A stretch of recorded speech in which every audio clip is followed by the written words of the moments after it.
Have you ever wondered if a Golf 7 GTI is still worth owning in 2026?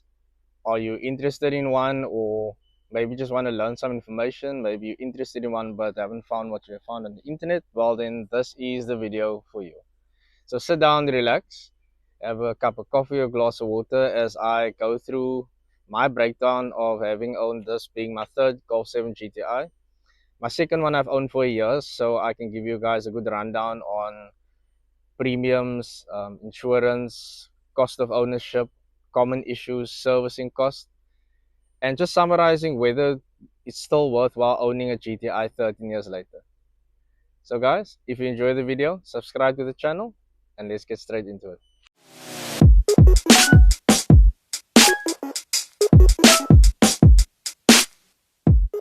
So let's start at the bottom of the mountain and let's work our way up. I'm going to start with the finances. So I'll use this car as an example. This one has a retail price of $279,900. So you're looking at the installment of roughly 5,500, or say 5,000 to 5,500 Rand. That's based on zero deposit. This is not 100% accurate figures.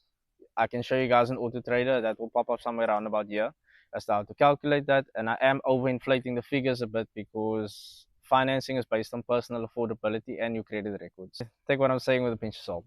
Deposit versus no deposit. I guess this is a debatable topic and everybody's opinions on this will differ. If it comes down to you need to pay a deposit in order to get the deal through, I guess there's no harm in doing that. But at the same time, my personal preference would probably be to pay zero deposit. Reason being, these cars are quite expensive. In my opinion, not too expensive to maintain. However, a car has a mind of its own and feelings of its own, and it's better to have a rainy day fund just in case it's the fan. So my take, to be honest, is zero deposit. Keep your money where it's safe and where you have money to sort out uninspected brakes, because things like tires and brakes, these are things that your warranty aren't going to cover, and these are costs that will come out of your own pocket. Insurance. So on this topic, I used my own personal insurance. So my insurance on my previous Golf 7 GTI was about 1,040 something. So let's say 1,050 Rand. Bear in mind, I am 31 years old and I've had my license for 13 or 14 years now. Insurance premium comes down to a lot of factors. It's your age, number one, which is very important. The younger generally, the more you pay, and the higher access as well. Have you had any accidents prior? What's your claim history? Because the insurances have a way of finding out these things. I'm not a broker, so unfortunately I can't give you that information. So I can only give you information based on my personal experience. So why do GTIs depreciate so slowly? My opinion, it is an extremely popular car. Like I say, this is number 3. Although 2 of them was bought to sell, I've had one for a very long time, which was still my favorite GTI. And from a pricing perspective, there is huge gaps between the Golf 7 and the Golf 8. The Golf 7 came out in many variants. You get the normal GTI, which is this one. Then you get the 7.5. Then you get the Club Sport. You get the TCR, and you get the Club Sport S. And their pricing goes up exactly in that order. The gap between the Golf 7 and the Golf 8 is so huge. The cheapest Golf 8 that I saw, I think it was 610,000 Rand from VW in Pretoria. Very nice Golf 8. However, if you look at the price of a Golf 7 compared to a Golf 8, it's basically having 2 Golf 7s, which makes the Golf 7 automatically more affordable, and at the same time, which makes it more popular as well. So that is part of why the Golf 7's price will always remain. I won't say it's inflated. I think it's bang on buck for money. You've got performance, you've got a family vehicle at the same time, you've got a car that is packed with features, everybody gunning for the sunroof, obviously. So if you add the numbers up, you will get to a total package of roughly 5,500 Rand for the car plus another 1,000 odd Rand for insurance. So let's say we're looking at 6,500 Rand per month. Bear in mind, your installment will come with an inclusive 2-year warranty as well. So I'm no finance expert, but I can only give you advice based on facts, which would be Auto Trader number 1 in my own experience. Don't forget to subscribe to the channel. Most of you guys are watching the content without subscribing. I do see the numbers in the back end. So please, we are almost at 1,000 subscribers. We are at 810 at the time of shooting this video. So I'm hoping by the end of February, we'll get to 1,000. So guys, hit that subscribe button. It's somewhere down here.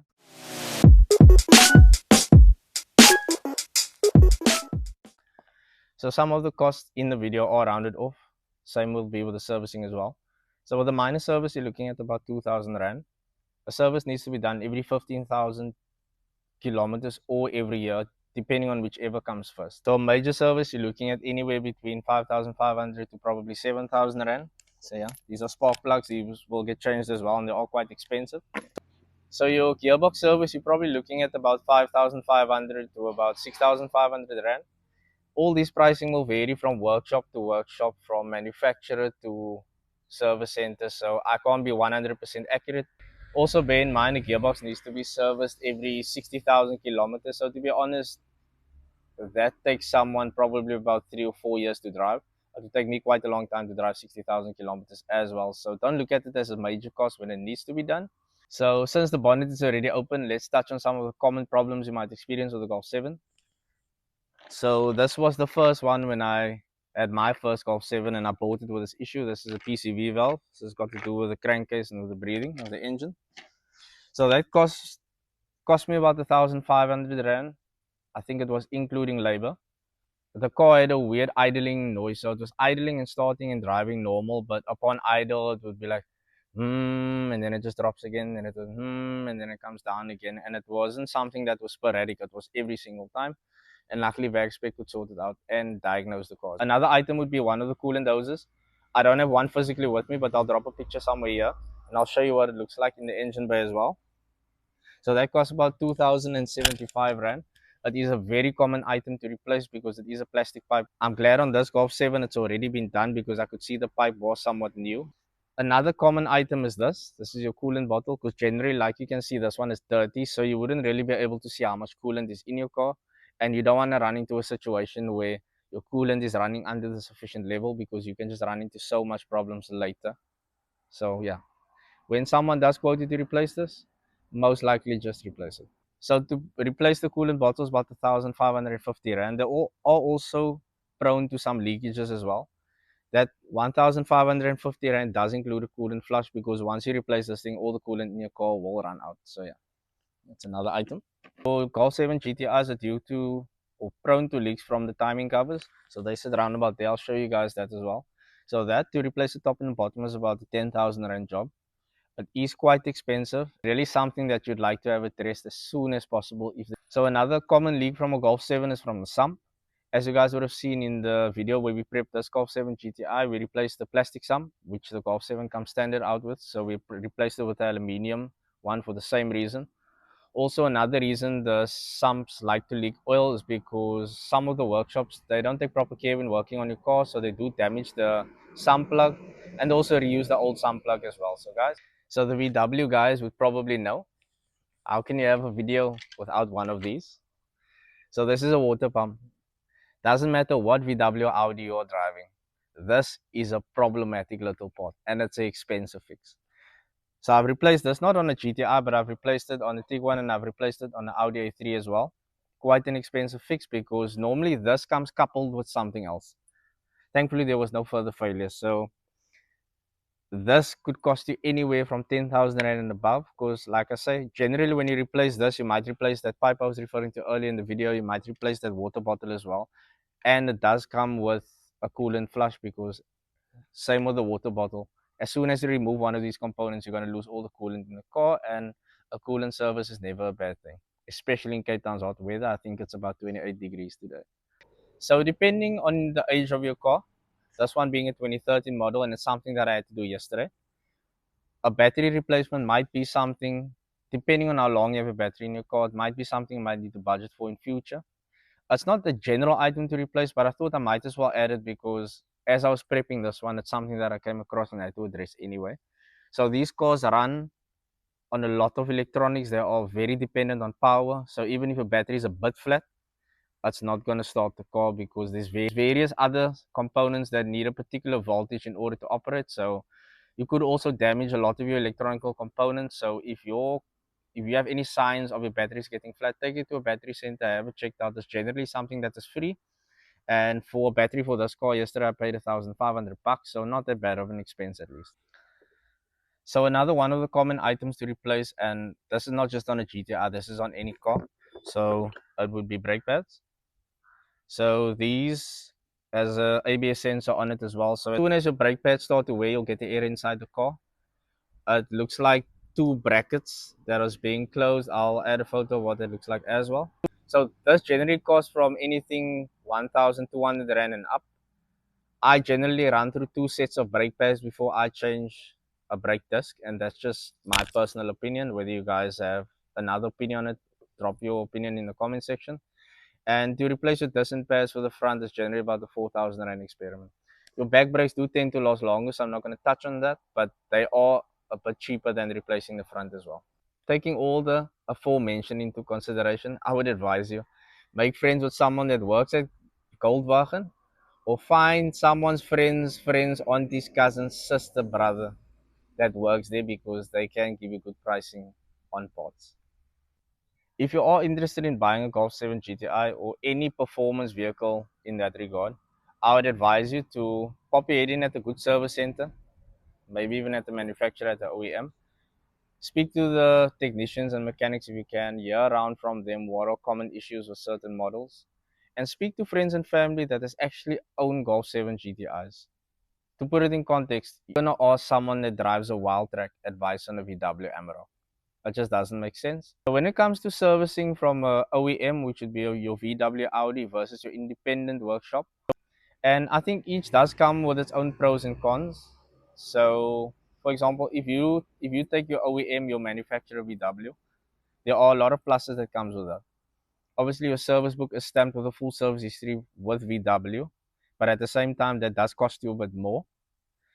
For a resale perspective, it's always better to sell a car with a full franchise service history. Also, that service history is verifiable. A peace of mind knowing that only original OEM parts were used.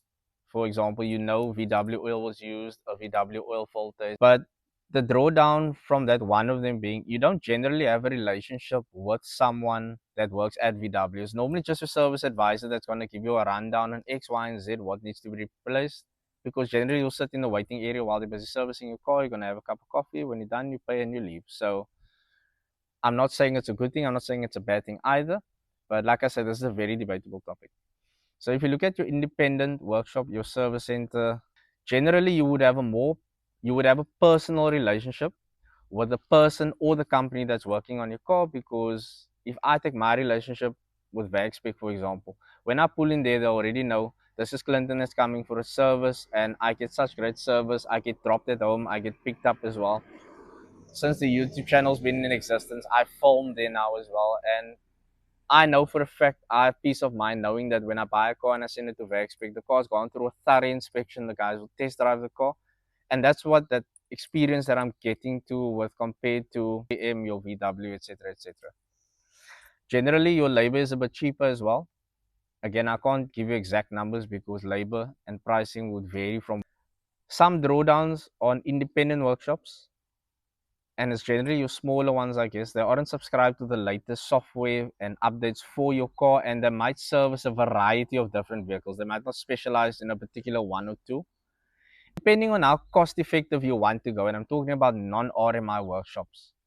You can expect parts that aren't original to be used on cars, and I can 100% guarantee you can expect shortcuts. If the video has been informative to you thus far, please subscribe to the channel. Let's dive into what will versus what might.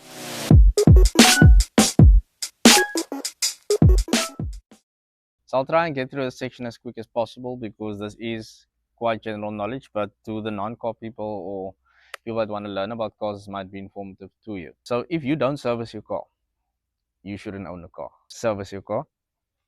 So when you aren't servicing your car, you are losing viscosity on your oil, so your oil gets thinner. And the longer you run like this, you're going to wear out your internal components. If your car's running on a turbocharger as well, you're going to damage quite a lot of components, and your car will generally end up smoking. And there's so much ripple effects of this. And obviously, number one, we don't want engine failure.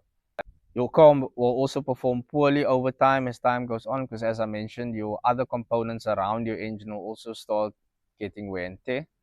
So let's jump into your gearbox quickly. If you are running a DSG vehicle, you know it's very important to service your gearbox. So you can either decide to sacrifice a 5,500, or you can run into a gearbox issue that can cost you anything up to 35,000 Rand. Because gearbox has moving components, and friction items. So there is debris that builds up inside your gearbox. That's why it's very important to service your gearbox. That is where mechatronics failure comes in, issues with clutches and things like that, and your valve body. So guys, please look after your car. So the topic of leaks. If you have a coolant leak, address it immediately. If you have an engine leak, address it immediately. I can't stress how important it is to sort it out. If you got a coolant leak, that means there's a faulty component. It could be a water pipe, it could be a water pump, it could be a coolant bottle. All these work in conjunction with one another. You could blow a head gasket, you can damage a piston as well, and these things just become expensive. So if you are aware of any leak on your car, get it sorted out as soon as possible. That's just my advice. If your car's leaking oil, you're putting wear and tear on your engine because your car is going to run hotter as well, using less oil. Your oil is going to somewhere. Could be a turbocharger, might have some leaky seals, and your car will start to smoke as well if you're losing oil via your turbo. So leaks are very important to sort out as well, guys. So please look after your vehicle. So what to fix as early as possible? If I was to buy a Golf 7 GTI today, I'd probably spend the 10 to 12,000 rand on the car immediately. What would I spend it on? A major service, a gearbox service, diagnostic report, and a full-on inspection on the car, looking what it looks like at the bottom and inspecting for leaks. If you do take your car to a place like VagSpec, they do include this. They do include this type of check within a service as a value-added service, so does save you a bit of money. But it's peace of mind for me knowing that I'm gonna drive this car, I'm gonna use this car with my family, so the car's not gonna leave me stranded anywhere. I prefer to buy a standard car with zero modifications, and if you guys do plan to buy a car, do the modifications yourself if you want to go down that route, because it's always easier knowing that you have done this, you have done that, instead of wondering what the previous owner has done to the car.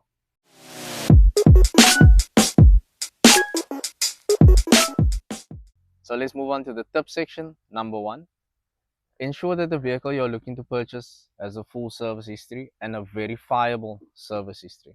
What I mean with verifiable, you've got the printout from VW, you've got the service book along with invoices as well. Make sure that the tires on the car are decent. They would normally give you a good indication of how the owner has looked after the car. If the car has been spinning excessively, if the tires has wear, if the tires are old.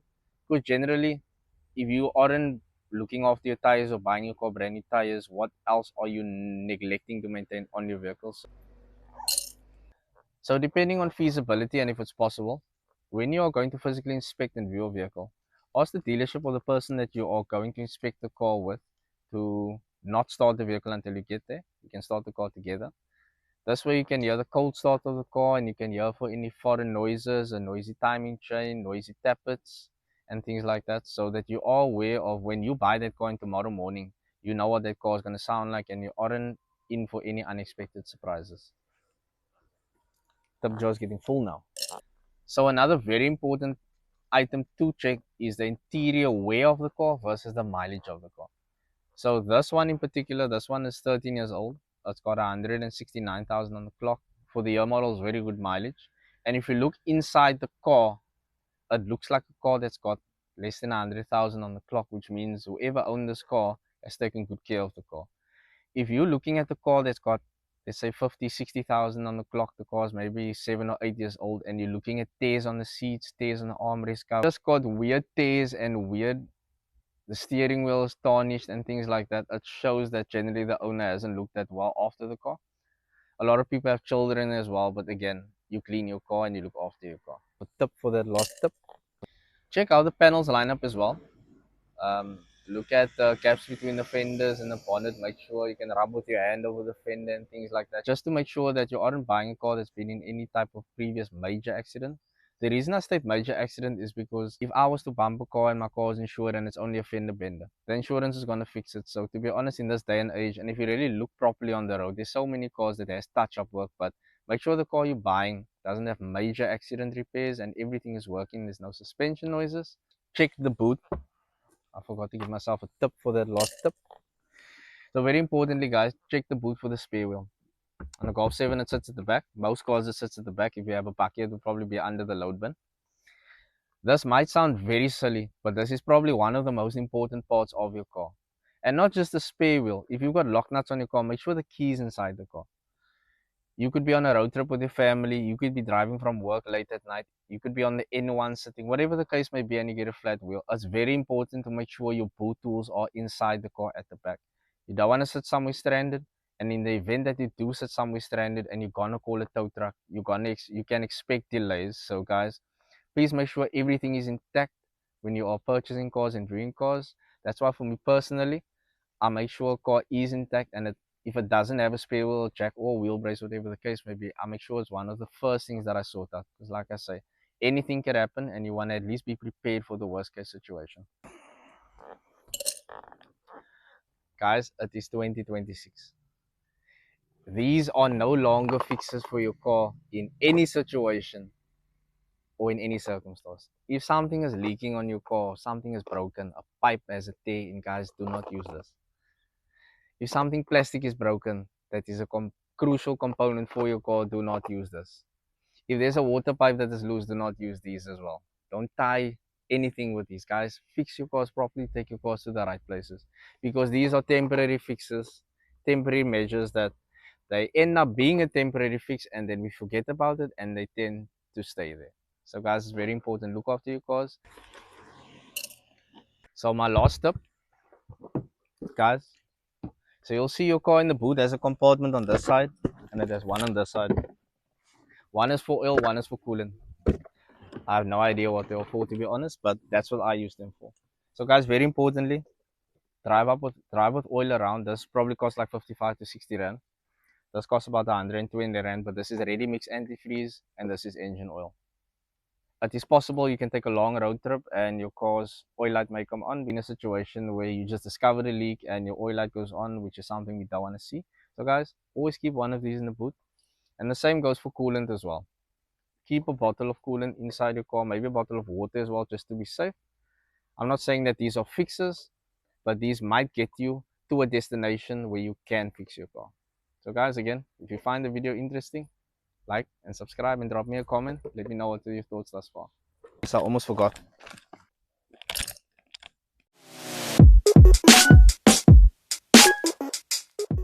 So based on everything that I've mentioned in the video, do I think 13 years later a Golf 7 is still worth owning? 100% yes. It's practical, it's affordable, it's fuel efficient depending on how you drive it. And if you take care of it properly and you buy the correct car, not the cheap car, you definitely have a car that you can get a lot of mileage and good memories out of. And while this might be the boy racer's car, this is over enough car to bring out the racer in any boy. The drive-by is over and out.